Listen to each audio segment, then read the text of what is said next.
പശ്ചിമേഷ്യയിൽ പുതിയ യുദ്ധത്തിൻ്റെ കാർമേഘങ്ങൾ ഉരുണ്ടുകൂടുകയാണ്. 2 ദിവസം മുമ്പുണ്ടായ അനിതര സാധാരണമായ സംഭവങ്ങളാണ് വീണ്ടും യുദ്ധത്തിലേക്ക് പശ്ചിമേഷ്യയെ തള്ളിവിട്ടത്. എന്താണ് ഇപ്പോഴുണ്ടായ ഡെവലപ്മെന്റ് എന്ന് നമുക്ക് പരിശോധിക്കാം. ഇറാനുമായുള്ള അമേരിക്കയുടെ യുദ്ധത്തിൻ്റെ ഗതി നിർണയിച്ചത് ഹുർമുസ് ആയിരുന്നു. ഹുർമുസിൻ്റെ പരിപൂർണമായ അധികാരം അത് തീരുമാനിക്കുന്നത് 2 രാജ്യങ്ങൾ തമ്മിലായിരിക്കും എന്ന ധാരണയിലാണ് ഇറാനുള്ളത്.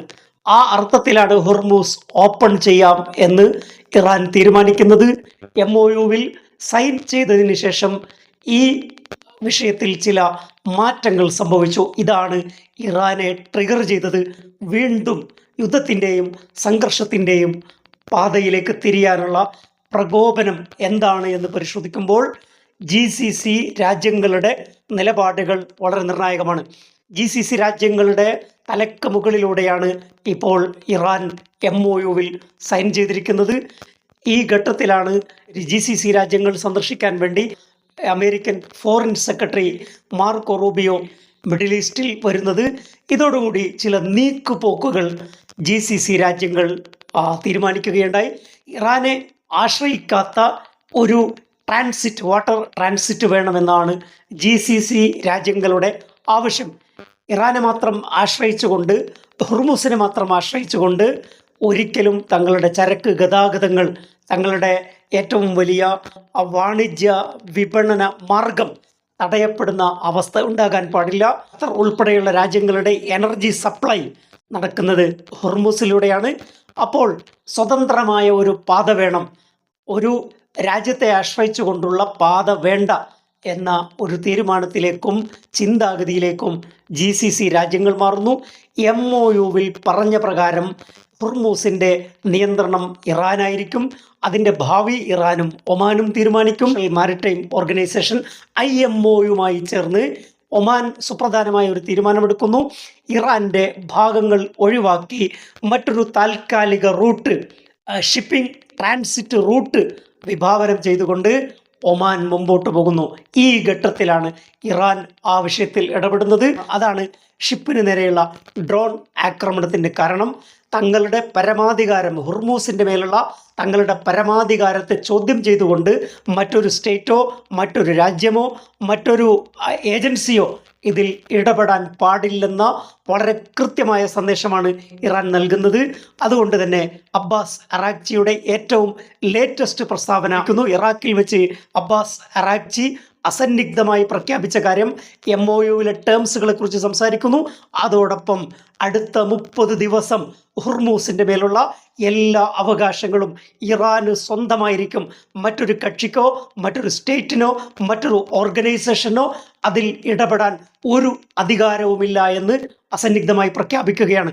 അഥവാ ഈ യുദ്ധത്തിൻ്റെ ഗതി നിർണയിച്ച ഹുർമുസ് എന്ന് പറയുന്ന തങ്ങളുടെ പ്രധാനപ്പെട്ട ആ നയതന്ത്ര ആയുധം, ഉപരോധത്തിൻ്റെ ആയുധം, ആ ആയുധത്തെ ധൈര്യമാക്കിക്കൊണ്ട് മറ്റൊരു പാത ഇറാൻ്റെ കൺസേൺ ഇല്ലാതെ, ഇറാൻ്റെ സമ്മതമില്ലാതെ, ഇറാൻ്റെ താല്പര്യം ചോദിക്കാതെ അങ്ങനെ ഒരു തീരുമാനത്തിലേക്ക് GCC രാജ്യങ്ങൾ ഒന്നിച്ചെത്തുകയും ഒമാൻ മുൻകൈയെടുത്ത് മറ്റൊരു റൂട്ട് കണ്ടെത്തുകയും ചെയ്യുന്നു. ആ റൂട്ട് കണ്ടെത്തി ബദൽ സംവിധാനം ഏർപ്പെടുത്തിയ വിവരം ഒമാൻ അനൗൺസ് ചെയ്തതോടുകൂടെയാണ് ഇറാൻ ട്രിഗർ ആകുന്നത്. ഇതാണ് ഇങ്ങനെ ഒരു വലിയ യുദ്ധത്തിൻ്റെ വക്കിലേക്ക്, വീണ്ടും സംഘർഷത്തിലേക്ക് പശ്ചിമേഷ്യയെ എത്തിച്ചിരിക്കുന്നത്. ഇറാൻ ആ വിഷയത്തിൽ ഒരു വിട്ടുവീഴ്ചയ്ക്കും തയ്യാറാവില്ല. ഹുർമുസ് ഒഴിവാക്കി മറ്റൊരു ട്രാൻസിറ്റ് വേ കണ്ടെത്തുകയും അതിലൂടെ ചരക്ക് ഗതാഗതം സുഗമമാക്കുകയും ചെയ്യുമ്പോൾ ഹുർമുസിൻ്റെ പ്രസക്തി നഷ്ടപ്പെടും. അതുകൊണ്ട് തന്നെ ആ നിയന്ത്രണവും അവരുടെ ലീവറേജും ഇല്ലാതാകും. ഈ ഒരു വിഷയമാണ് ഇറാൻ്റെ മുമ്പിൽ ഇപ്പോഴുള്ളത്. അതുകൊണ്ട് ഇറാൻ ഇനി മുതൽ ഹുർമുസിൻ്റെ മേൽ കടുത്ത നിയന്ത്രണം ഏർപ്പെടുത്തുകയും ഭാവി കാര്യങ്ങൾ സ്വന്തം തീരുമാനിക്കും എന്നാണിപ്പോൾ പ്രഖ്യാപിച്ചിരിക്കുന്നത്. ഇതുവരെ ഒമാനുമായി ചേർന്ന് ഭാവി കാര്യങ്ങൾ തീരുമാനിക്കുമെന്നായിരുന്നു പ്രഖ്യാപിച്ചിരുന്നത്. തങ്ങളുടെ നിലപാടുകളെയും കരാറുകളെയും ലംഘിക്കുന്ന വിധത്തിൽ വഞ്ചനാത്മകമായ നിലപാട് ഒമാൻ സ്വീകരിച്ചു എന്നാണ് ഇറാൻ ഇപ്പോൾ കരുതുന്നത്. അതുകൊണ്ട് തന്നെ റിറ്റാലിയേഷൻ മിഡിൽ ഈസ്റ്റ് രാജ്യങ്ങൾക്കെതിരെ വീണ്ടും പുനരാരംഭിക്കാൻ ഒരു ആലോചനയും ആവശ്യമുണ്ടാകില്ല. കാരണം ഇറാൻ ഈ യുദ്ധത്തിൽ വിജയിച്ച് MOUവിൽ ഒപ്പിട്ട് നിൽക്കുന്ന ഘട്ടത്തിലാണ് ഒമാൻ മറ്റൊരു വഴി കണ്ടെത്തുന്നത്. ഇത് ഇറാനെ പ്രകോപിപ്പിച്ചിട്ടുണ്ട്. ഇതാണ് യഥാർത്ഥത്തിൽ ഇപ്പോൾ വീണ്ടും ഒരു പോർമുഖം തുറക്കാൻ കാരണം. അവധാനതയോടെയല്ല ഒമാൻ ഈ വിഷയം കൈകാര്യം ചെയ്തത്. GCC രാജ്യങ്ങൾക്ക് ഒരിക്കലും ഇനി ഇറാനെ ഓവർടേക്ക് ചെയ്തുകൊണ്ട് അവിടെ നിലനിൽക്കുക സാധ്യമല്ല. ഹോർമൂസിനെ ആശ്രയിക്കാതെ മറ്റ് പാതകൾ കണ്ടെത്തണം, അല്ലെങ്കിൽ ഹോർമൂസ് തന്നെ തുറക്കാൻ വേണ്ടി GCC രാജ്യങ്ങൾ യുദ്ധം ചെയ്യണമെന്ന അഭിപ്രായമാണ് UAEക്കുണ്ടായിരുന്നത്. ഈ ഒരു അഭിപ്രായം പല രാജ്യങ്ങൾക്കുമുണ്ട്. ഒമാൻ ഉൾപ്പെടെയുള്ള GCC രാജ്യങ്ങളെ ഒഴിവാക്കി ഇറാഖും ഇറാനും ചേർന്നുള്ള പ്രതിരോധ സംവിധാനത്തെക്കുറിച്ച് ഇറാൻ ആലോചിക്കുന്നുണ്ട്.